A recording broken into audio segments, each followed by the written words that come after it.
Nilikha ng Diyos ang tao bilang parehong katawan at kaluluwa. Hindi nilikha ng Diyos ang tao na kaluluwa lang. At hindi nilikha ng Diyos yung tao na katawan lang. Pero dahil pumasok ang kasalanan sa kwento at sa kasaysayan, na-corrupt ng kasalanan yung pag-iisa ng katawan at kaluluwa. Dito nangyayari yung kamatayan. Hindi ba dinescribe ng bagong tipan ang kamatayan bilang paghihiwalay ng kaluluwa at katawan? Iisang tao, may dalawang komposisyon, katawan at kaluluwa. Pero dahil sa kasalanan, naghihiwalay ang pinag-isa ng Panginoon. This is death, the separation of bodies and soul. Pero sinolusyonan ito ng Diyos sa kanyang mabuting balita ng Ebanghelyo. Maging sa lumang tipan, alam nyo ba na tinuturo na yung magandang balita ng resurrection. Even in the Old Testament, the resurrection is foreshadowed and also prophesied. Si Job mismo, sabi niya sa Job 19 verse 26, "And after my skin is destroyed, this I know, that in my flesh I shall see God." Imagine, isa sa pinakaunang aklat sa Bible, sabi niya ni Job, kapag nawasak na ang katawan ko, sa katawan ko, makikita ko ang Diyos. Hindi ba foreshadowing yan ng resurrection? Daniel chapter 12 verse 2, "And many of those who sleep in the dust of the earth shall awake, some to everlasting life, and some to shame and everlasting contempt." Daniel pa lang, may resurrection na. Isaiah chapter 26 verse 19, "Your dead shall live, their bodies shall rise. You who dwell in the dust, awake and sing for joy." Isaiah pa lang, meron ng pagkabuhay mula sa libingan. And we know, Jonah, yung kanyang pagkakain sa kanya ng malaking isda, pagluwa sa kanya ng malaking isda, ito ay katibayan at pagpapaanino sa kamatayan at resurrection ni Jesus. And in the New Testament, we see this resurrection in our very Lord, in the Lord Jesus Christ. Si Jesus ay namatay sa krus ng Kalbaryo, nilibing, at pagkatapos ng 3 araw, nabuhay, bumangon sa mga patay, at siya ay niluwalhati. Sabi mismo ni Jesus, "Ako ang resurrection, at ako ang buhay." At tinuro ng mga apostol na si Jesucristo ang unang bunga, first fruit among the dead. Nasusundan siya ng marami mula sa ganitong uri ng pagkabuhay. But how does the resurrection of Christ affect us? Paano tayo maapektuhan ng resurrection ng ating Panginoong Jesucristo? Yan yung tutunghayan natin ngayon dito sa 1 Corinthians chapter 15. Ano ang epekto ng pagkabuhay na muli ni Jesus para sa mga sumusunod sa Kanya? Kaya tumayo po tayo, babasahin natin ang 1 Corinthians chapter 15. Let's start sa verse 51 and then we will end at the final verse, 58. 1 Corinthians 15, 51. "This is the word of the Lord. Behold, I tell you a mystery. We shall not all sleep, but we shall all be changed. In a moment, in a twinkling of an eye, at the last trumpet. For the trumpet will sound, and the dead will be raised imperishable, and we, yung mga buhay pa, shall be changed. For this perishable body must put on the imperishable, and this mortal body must put on immortality. When the perishable puts on the imperishable, and the mortal puts on immortality, then shall come to pass the saying that is written, death is swallowed up in victory. O death, where is your victory? O death, where is your sting? The sting of death is sin. The power of sin is the law. But thanks be to God who gives us victory through our Lord Jesus Christ. Therefore, my beloved brothers, be steadfast, immovable, always abounding in the work of the Lord, knowing that in the Lord your labor is not in vain. Ito ang salita ng Panginoon. Makaupo na po tayo.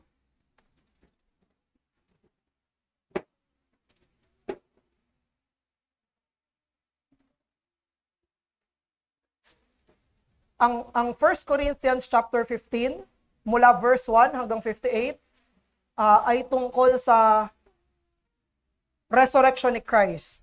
Tungkol ito sa pagkabuhay na muli ng Panginoong Hesukristo. Actually, sinimulan niya yung 1 Corinthians 15 sa pag-summarize sa gospel. Ano yung summary ng gospel? Makikita natin yung summary ng gospel sa verse 3 at verse 4. Ito yung sinabi ng 1 Corinthians 15, 3-4. Sabi doon, for I delivered to you, Corinthians, as of first importance. Pinaka-importante sa lahat daw. Sa lahat ng tinuturo ni Paul, ito yung pinaka-importante. What I also received, that Christ died for our sins in accordance with Scripture, that He was buried, that He was raised on the third day in according to Scriptures, and that He appeared to Cephas, then to the 12. Dito sa 1 Corinthians 15, sinamarize yung gospel at ang buong gospel ay yung kamatayan, pagkalibing at pagkabuhay na muli ni Kristo. Yun yung buong gospel. Siyempre, ine-explain pa yon, no? Pero yun na yung kabuuan. Yung kahulugan ng kamatayan, pagkalibing at pagkabuhay, ang buong ebanghelyo. And then, he explained yung dulo. In-explain ni Apostle Paul, in-exposit ni Apostle Paul yung dulo sa part ng gospel na yon, yung resurrection ni Christ. Kung gaano ito ka-importante, bakit ito importante, ano yung mga kailangang matutunan tungkol sa resurrection ni Christ, elaborated yan later on, dito sa buong 1 Corinthians chapter 15. He explained the topic of resurrection in this whole chapter and how it is shared to all those who are in the Lord Jesus Christ. At dito sa text natin, sa 51-58, nandito na tayo sa portion, sa dulong portion kung saan we share in the resurrection blessing. Nangyari kay Christ, yung pagkabuhay na muli, at ito ay ibinibigay ng Panginoong Hesukristo bilang isa sa mga pagpapala ng ebanghelyo sa mga naniniwala sa Kanya. Si Jesus ay nagtagumpay na mula sa hukay dahil sa Kanyang first resurrection. Therefore, sila na mga sumusunod, nananampalataya, merong pakikipag-isa sa Kanya, ay merong ding mararanasang resurrection. Hindi ito exclusive kay Christ. Shinare niya ito doon sa mga mananampalataya sa Kanya. Isa ito sa mga resulta, pagpapala ng ebanghelyo, yung tagumpay ni Jesus mula sa kamatayan ay ibinibigay niya bilang pagpapala sa mga mananampalataya sa Kanya at mararanasan ito ng mga tunay na mga Kristiyano. The triumph of Jesus over death is shared with Christians, beheld in their own resurrections. But here, in our passage, we will see how the Apostle Paul elaborated this truth. Una, meron siyang itinuro na misteryo. He is revealing a mystery. Pangalawa, he is declaring the victory. Ano yung tagumpay ng resurrection? At pangatlo, sa pinakadulo, he is exhorting the ministry. Ganito yung flow ng passage natin. May misteryo siyang binulgar, may tagumpay na tinuro, at meron siyang ministeryo na pinapalakas o inuutusan. So we will see that in our passage. So, ano yung mystery? Tandaan natin ang mystery na binabanggit dito ni Apostle Paul, sabi sa 51, "Behold, I tell you a mystery." Yung misteryo na pinapatungkulan dito ay yung sa Old Testament or previously, hindi nila alam to. Pero ngayon, sa bagong tipan, ipinapaliwanag na to ni Apostle Paul. This is something that cannot be known through reason. Hindi ito maiintindihan sa pamamagitan lang ng reasoning, sa pamamagitan ng light of nature. This is something revealed. Itinuturo ito, ipinapahayag ito mismo ng Panginoon. Ano yung misteryo na pinaliwanag dito ni Apostle Paul regarding the resurrection? Ang sabi niya, hindi daw lahat matutulog, pero lahat mababago. Ano yun? Ano yung ibig sabihin ng sleep sa New Testament? Kamatayan. Sleep is death. Ang pagtulog ay kamatayan na language sa New Testament. Sabi niya, sa Corinthians, hindi lahat tayo mamamatay. Pero lahat tayo ay mababago. Kailan mangyayari yon? Kailan mangyayari na hindi lahat mamamatay pero lahat mababago? Sa verse 52, sinabi niya, in a moment, in the twinkling of an eye, at the last trumpet. Dito daw sa panahon na to, hindi lahat mamamatay, pero lahat mababago. Kailan yon? Kailan yung moment? Kailan yung twinkling of an eye? Kailan yung the last trumpet? Yung trumpet, sa Old Testament, ginagamit yan bilang pang-summon, pang-tawag, pang-gather. Pag pinatunog yung trumpeta, lahat ay magsasama-sama para mag-gather, para to summon an assembly. Or, magpapatunog ng trumpeta bilang warning. No? Now, kapag ginamit sa Bible, lalo na sa New Testament, yung trumpet, it denotes yung eschatological final hour. Yung araw, huling araw mismo ng pagtatapos ng panahon. Bakit binanggit na twinkling of an eye? Ang ibig sabihin ng twinkling of an eye, parang kurap. Sa isang kurap, isang kisap mata, bigla na lang, hindi lahat mamamatay, pero lahat ay mababago. Pinapakita doon na yung twinkle of an eye is the least duration of time. Napakabiglaan niya, napaka-sudden. Hindi mo inaasahan na bigla-bigla na lang siyang mangyayari. At kapag tumunog na yung huling trumpeta na yon, sa twinkling of an eye na yon, may dalawang klase ng Kristiyano sa verse 52. May two kinds of Christians sa verse 52 kapag dumating na yung panahon na yon. Yung mga Kristiyanong patay na, the dead shall be raised, at yung mga Kristiyanong buhay pa. Sabi niya, we who are living, ano yung mangyayari sa mga buhay? They shall be changed. Kita nyo, iba yung term ni Paul sa mga patay na Christians, sa buhay na Christians. Yung mga patay na Christians na nasan sila? Nasa langit. Nasa piling ni Jesus. May katawan ba sila doon sa piling ni Jesus? Wala. Wala. They are disembodied souls. Sila na mga patay, na mga mananampalataya, nasa piling ng Panginoong Jesus, tinatawag nating intermediate state, sila ay bubuhayin muli. Sila ay bibigyan ng bagong katawan. Yung pinaghiwalay na katawan at kaluluwa ay magiging isa sa isang glorified state. At yung mga buhay ay hindi mamamatay kung hindi babaguhin. Hindi nila mararanasan yung death. Kailan yon? It's in the second coming of Christ. Sa ikalawang pagparito ni Jesus, yung tinatawag natin na parusya, the second advent. Yun yung tinatawag na last trumpet. Pagdating ni Jesus, tatawagin ang lahat. Hindi lahat mamatay, pero lahat ay mababago. It is in the second coming of Christ that the general resurrection will happen. Mangyayari yung general resurrection na yon. Kaya, totoo, yung sabi ni Paul, it's a mystery. Sino mag-aakala na sa panahon na ito, mangyayari itong mga bagay na to? Hindi lahat ay mamamatay, makakaranas ng physical death. sa panahon ng pagdating ng Panginoong Hesukristo. But all will be changed. Therefore, a glorious resurrection awaits Christians, both the living and the dead, at the second advent. Alam nyo, yan din yung mismong sinabi ng 1 Thessalonians 4:16 to 17. Sinabi dun sa 1 Thessalonians chapter 4:16 to 17, na pagdating ng Panginoong Hesukristo at the sound of the trumpet of God, the dead in Christ will rise up. And then those who are alive will be caught up together with them and meet the Lord.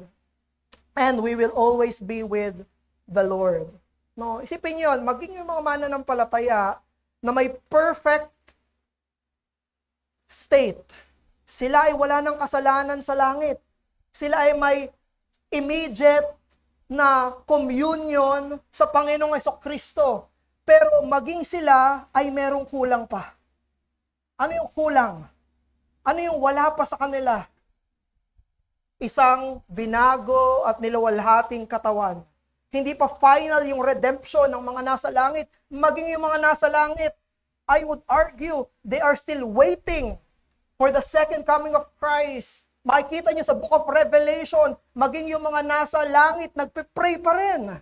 At ang pinagpe-pray nila, yung final consummation. Pinagpe-pray nila kung saan i-vindicate ng Diyos yung mga naranasan nila. And they are praying that the final time, the consummate time of redemption will happen. And even the apostles, yung mga mananampalataya sa biblical New Testament times, do you know ano yung hiling nila? Maranatha.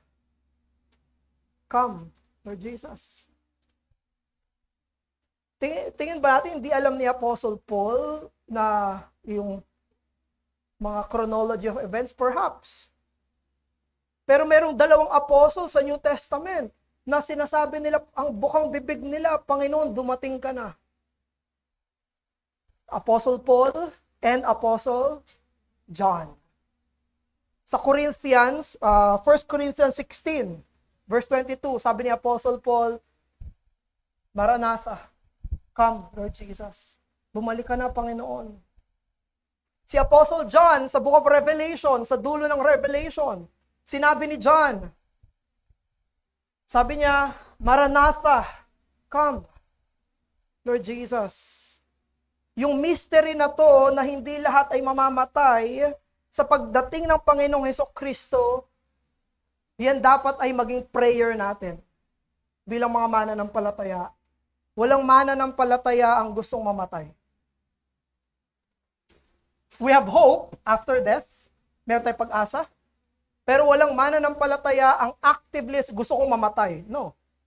Walang ganon. Si Lori, kinikwentuhan ako, naglalakad siya dyan sa may tapat ng school, meron daw isang bata na lalaki, tapos tinuturuan niya yung ibang mga mas bata, nasa gutter. Ang sabi ba naman, magpakabait kayo. Pwede kayo magpakamatay. Pero basta maging mabait kayo. Sabi ni Lori, kinalabutan siya. Gusto niyang sawayin eh. Anong klaseng pananaw yan? No? Anong klaseng pagtuturo yan? Walang nagtuturo ng ganyan. You see, we have hope after death, but death is not our hope. We have hope after death, but death is not our hope. Kaya ang prayer ng mga nasa New Testament, even yung mga nasa New Testament, ang prayer nila, Maranatha. Dumating ka na, Panginoong Hesukristo. Yan dapat na maging panalangin ng mga panalangin natin, mga kapatid. Ang isa sa mga prayer of prayers natin ay datnan tayo ng Panginoong Hesus. Isa itong misteryo na ipinahayag sa atin para tayo ay maging mapanalanginin at gustuhin natin na datnan tayo ng Panginoon sa kanyang ikalawang pagbabalik. And by the way, ang mga mananampalataya ay hindi takot sa ikalawang pagparito ni Kristo. Sila ay nasasabik. Gustong-gusto na nilang mangyari. Gustong-gusto na nilang bumalik na yung kanilang Panginoon. Hindi sila natatakot. Kung hindi yun yung pinaka-inaasam nila. Ang panalangin ng puso ng mga mananampalataya ay Maranatha. Because my Savior will come to get me. My Savior will be with me. And the consummation of redemption will come at the coming of our Savior. No? Minsan, nasa bahay ako, aamin lang ako ha. Sa bahay ako, bigla na lang may tutunog sa labas ng bahay namin, no? Kaya malayo. Parang ugong, oh. Minsan kahit nasa banyo ko, napapatayo ako eh. Ano yun? Lumalabas yung pagka-dispensational ko eh. Okay. Ay, uy. Wait lang, baka, eto na. Eto na yung time na yun, no? But as believers, we know it will happen. Alam natin, mangyayari yun. Darating yung Panginoon, hindi natin alam kung kailan. Twinkling of an eye, hindi natin alam kung kailan mangyayari yun. No? Pwede natin pag-usapan yan. But this is a fact. Ang mga mananampalataya, they want their Lord to come back. Ito yung pinaka-inaasam natin. Ito yung panahon kung saan tayo magdiriwang, ang resurrection ay mangyayari na. Hindi natin gusto na tayo ay hindi datnan ng ating Panginoon. At kung ikaw ay hindi pa mananampalataya, if you are still an unbeliever, be honest. Do you rejoice at the thought of the coming of Christ? Anong iniisip mo sa pagbabalik ni Jesus?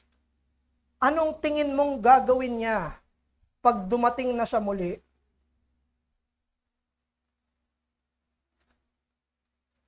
Dahil kung ikaw ay hindi pa nagsisisi at tuloy-tuloy na nagsisisi at hindi ka pa lumapit kay Jesus bilang tagapagligtas mula sa kasalanan, kung ang tingin mo kay Jesus ay pangmahal na araw, kung ang tingin mo kay Jesus ay religious figure, kung ang tingin mo kay Jesus ay isang kathang isip,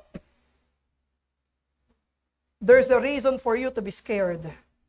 May dahilan para matakot ka sa muli niyang pagparito. Pero ngayong araw na to, ang panahon ng kaligtasan.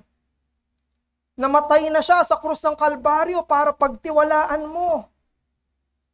Ang pagtiwalaan mo, yung una niyang pagdating, para maging handa ka sa ikalawa niyang pagdating. Para sa ikalawa niyang pagdating, yung katapusan ng oras, at ihiwalay niya na yung mga tupa sa mga kambing, magkakaroon ka ng pag-asa.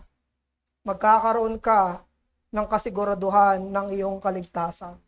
Yun yung una, it's a mystery that is revealed. Pangalawa, dineklara dito ni Apostle Paul na merong katagumpayan sa kamatayan. Of course, hindi natin gusto yon, pero hindi natin alam kung kailan darating si Jesus.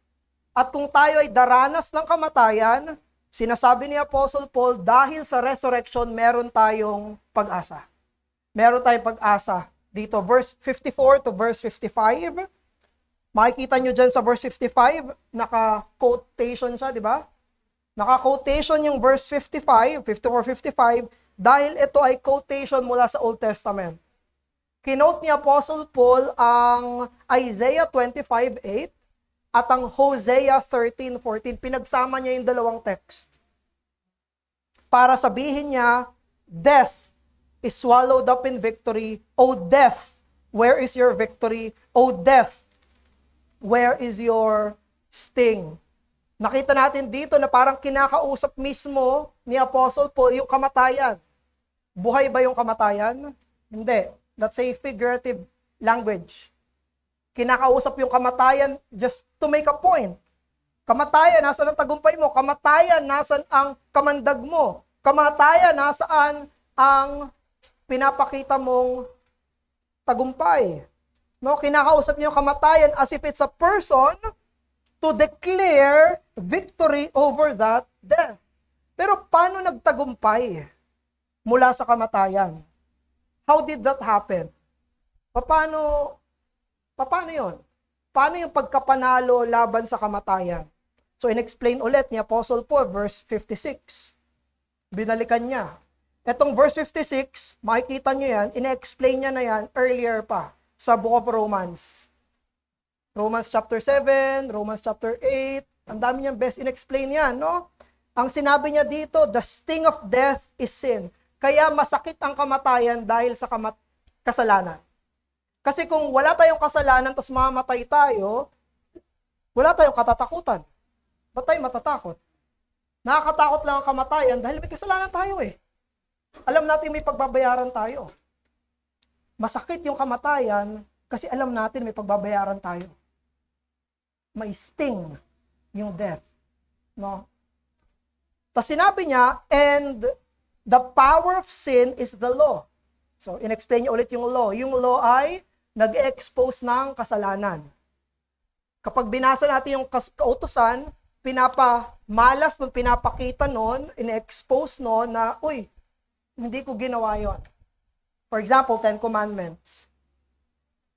You shall not use the name of the Lord in vain. Uy, nagawa ko yun. You shall make the Sabbath holy. Uy, nabali ko yun. You shall honor your father and mother. Ano, nabali ko yun. Yung kautusan ang nagpapahayag ng ating kasalanan. So, in-explain ni Apostle Paul. Pero sinabi niya sa verse 57, thanks be to God who gives us victory through our Lord Jesus Christ. Sa lahat ng iyon, ang tagumpay natin ay si Jesus. Bakit? Si Jesus ay namatay na. Siya yung nagbayad ng kasalanan. Inalis na. Yung kasalanan na babayaran natin. Wala nang sting, wala nang kamandag yung kamatayan. Bakit? Wala na akong pagbabayaran. Kapag ang isang mananampalataya ay namatay, hindi na siya natatakot na pagbabayaran niya yung kasalanan niya. Bakit? Binayaran na ni Jesus. Siya na, pinagbayad. Pag humarap na ako sa Diyos sa aking kamatayan, hindi ko nababayaran yung kasalanan ko. Dahil tapos na. Ano pa? Jesus fulfills the law. Siya na yung sumunod para sa pwesto ko. Sinunod niya yung buong kautusan para sa akin.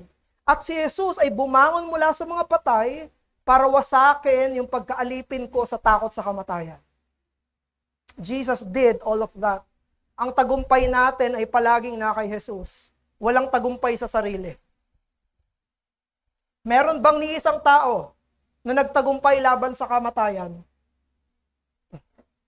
Meron bang isang tao na walang kasalanan?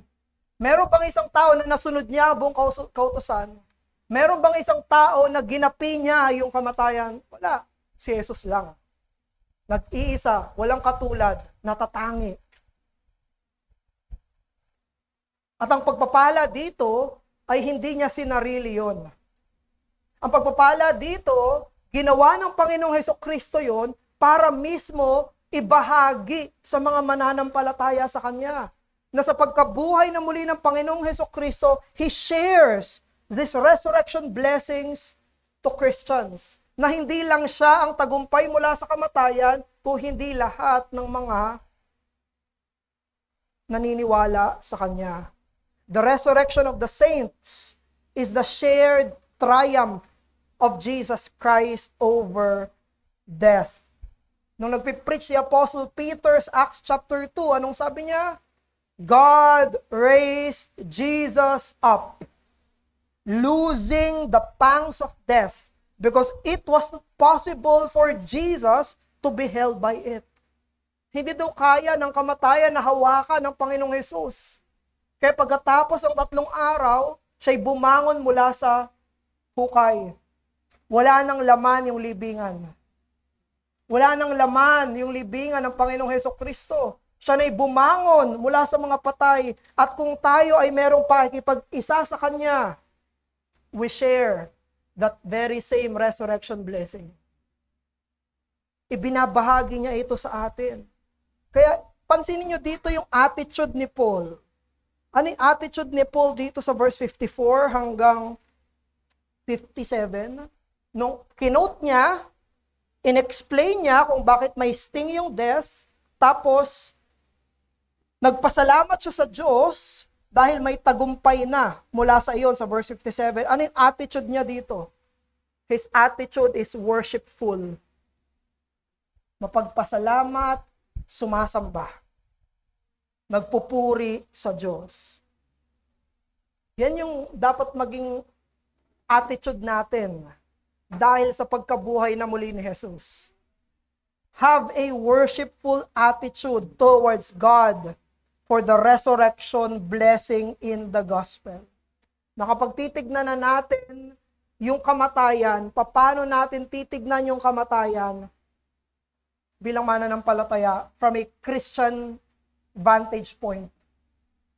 From a Christian who have the gospel, paano natin titignan yung kamatayan? Isang natalo na nakaaway. That's how. Talo na. Hindi panalo yung kamatayan.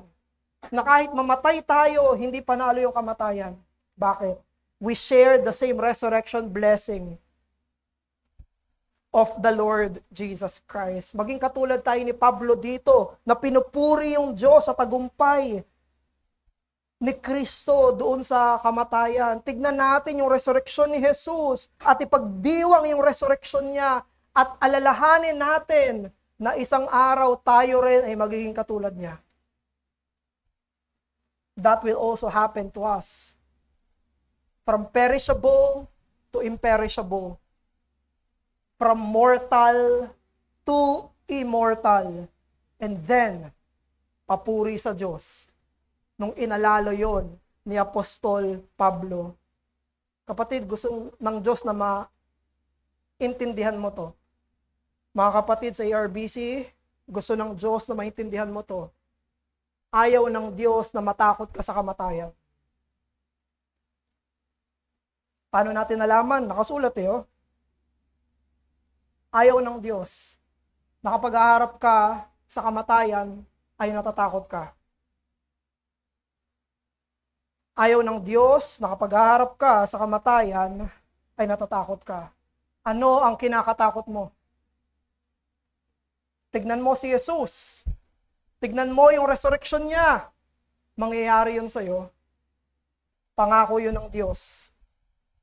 Ang gusto ng Diyos, ang gusto ng Ama, ang kalooban ng Anak, ang nais ng banal na Espiritu ay magkaroon ka ng kumpiyansa na yung kamatayan ay tinalo na dahil sa iyong tagapagligtas, iyong hari at iyong Panginoon.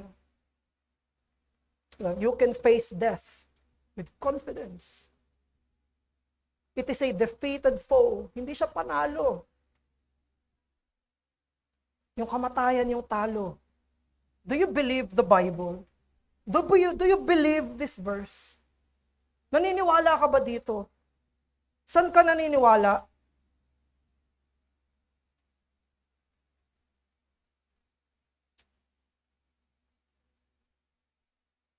Ito ang gusto ng Diyos.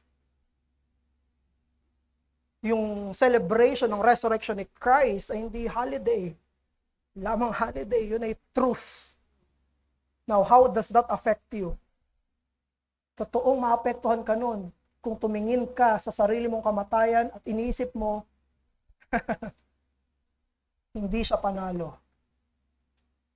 Nabubuhay akong muli, bubuhayin ako ni Kristo. Gapi ang kamatayan. Talo ang kamatayan.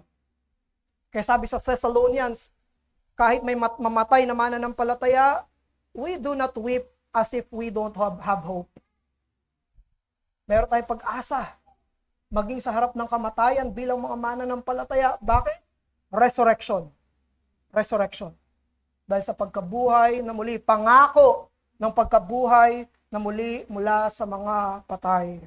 Pangatlo, ito yung pinaka-application ni Apostle Paul. Ang application niya ay nasa verse 58. Dito sa verse 58, sa application ni Apostle Paul, sabi niya, therefore, my beloved brothers, be steadfast, immovable, always abounding in the work of the Lord, knowing that in the Lord your labor is not in vain. Ang doktrina ng resurrection ay nakakaapekto sa ating work ethics. Yung doctrine ng resurrection ay nakakaapekto sa ating work ethics.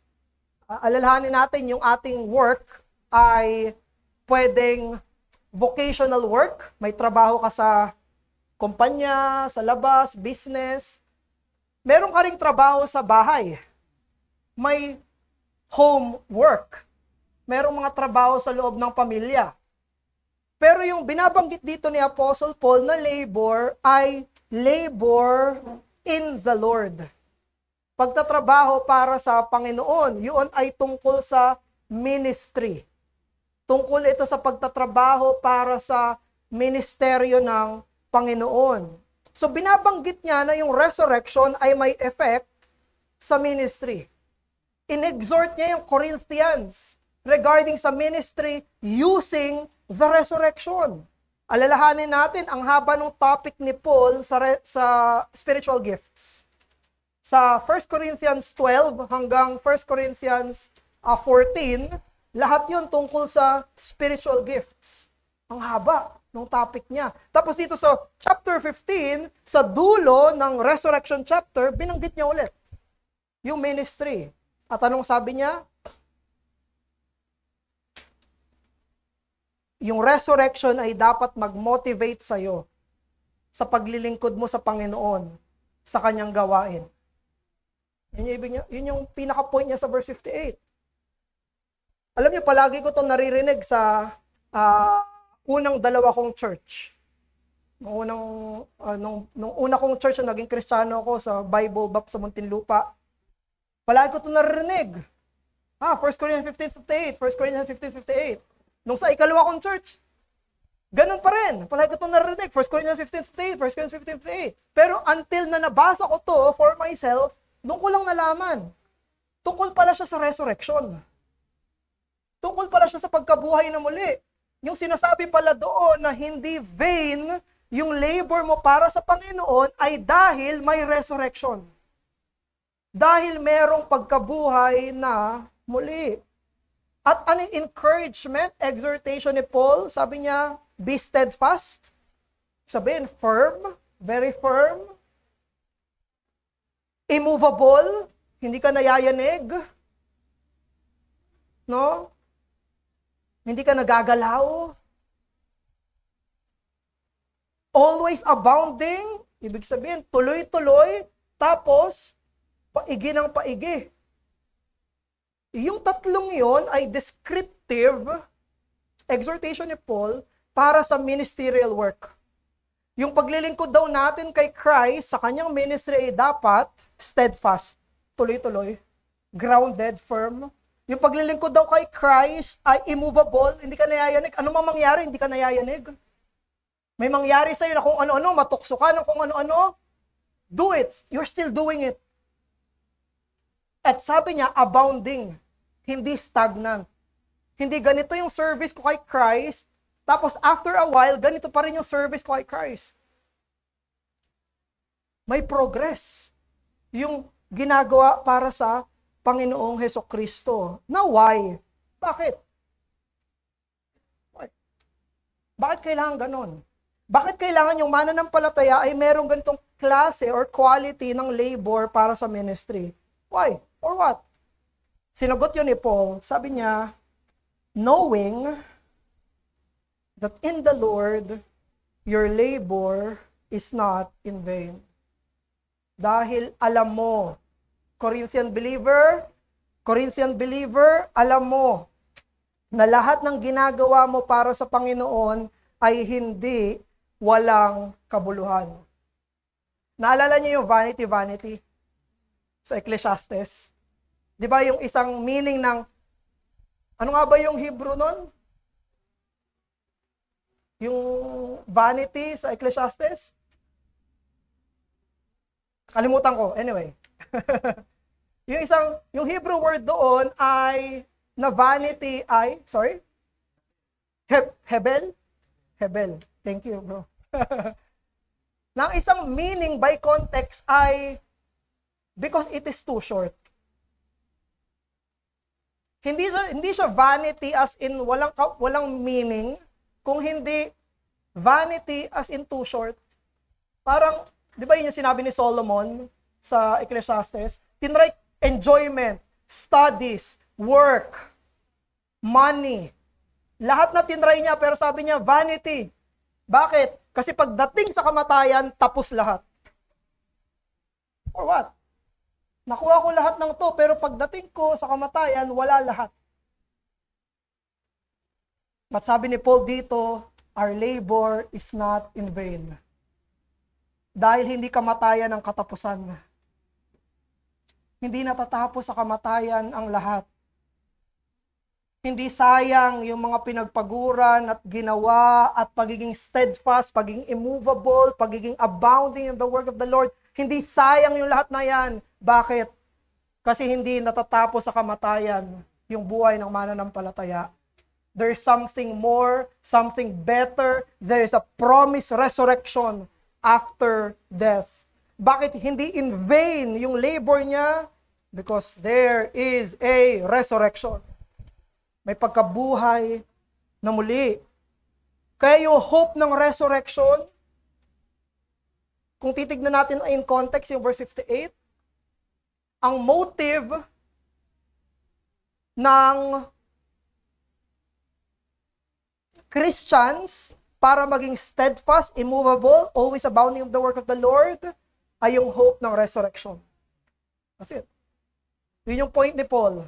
Kaya sinabi niya doon, therefore, etong lahat ng sinabi ko tungkol sa resurrection, ito yung application, verse 58. That's it. Application time, nasa dulo. Lahat ng sinabi ko, in-explain ko, in-elaborate ko na. Ito yung dulo application. Therefore, ito yung challenge sa inyo, Corinthian believers.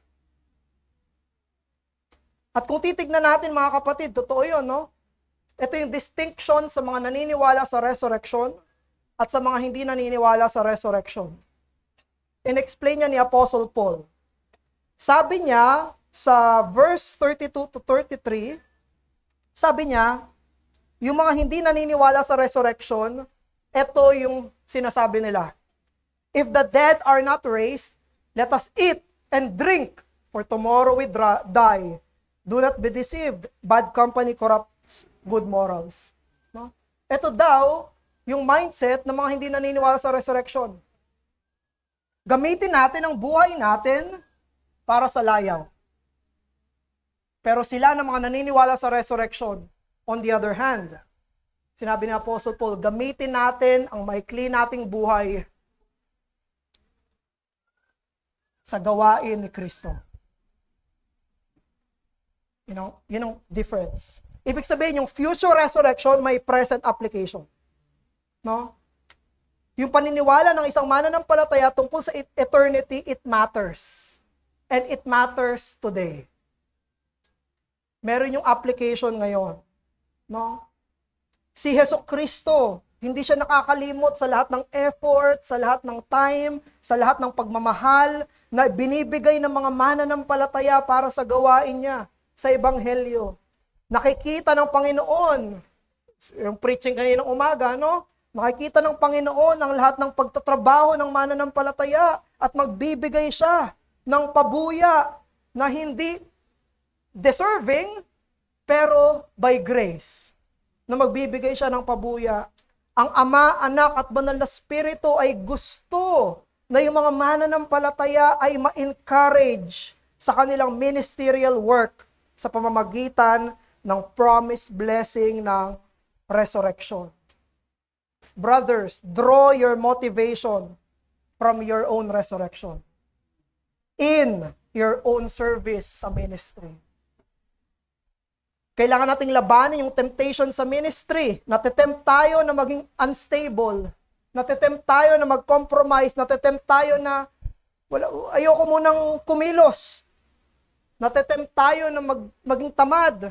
Natitempt tayo na bawasan ko muna yung ginagawa ko para kay Kristo.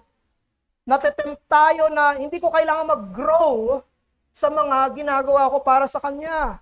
We must fight all of those temptations by looking at the promised resurrection.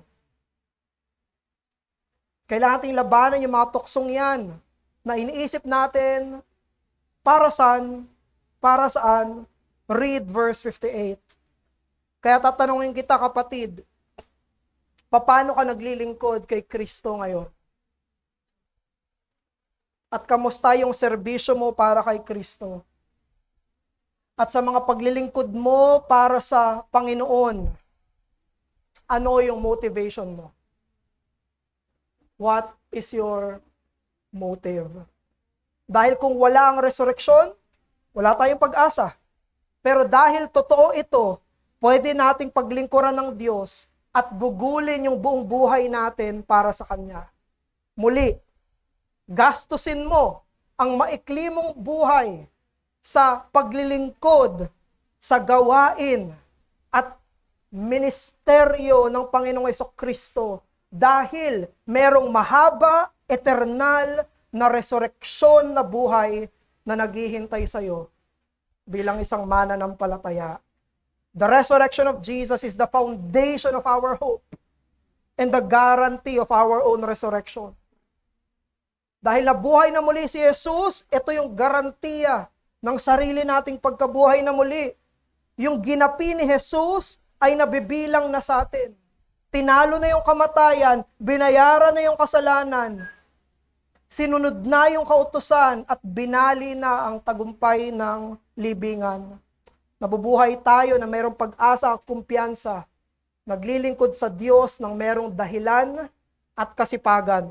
Naglilingkod tayo sa kaharian na mayroong pangwalang hanggan na halaga. Brothers, let us be steadfast, immovable, always abounding in the work of the Lord, knowing that through Christ, we will share in His eternal triumph. Nalangin tayo, Ama namin, maraming salamat po sa talata na to. Tulungan niyo po kami, Panginoon, na tignan ang usapin ng resurrection, hindi bilang doktrina sa papel, kundi pag-asa sa buhay. Makita namin ito, O Diyos, na mayroong aplikasyon sa sarili naming mga paglilingkod sa iyo. O Diyos, patawarin niyo po kami. Patawarin niyo po kami kung meron kaming mga kabaliktarang pinaniniwalaan. Patawarin niyo po kami kung meron kami mga kabaliktarang mga filosofiya at paniniwala. Ireforma mo, O Diyos, ang aming mga personal na doktrina at ito'y maging sang-ayon sa doktrina mo ng resurrection. O Diyos, kailangan namin ng pag-asa at ibinigay mo na ang pag-asa at ang pangalan niya ay Jesus. Maraming salamat po. Hiling namin ito sa pangalan ng nabuhay na muling Panginoon, ng Panginoong Jesus. Amen.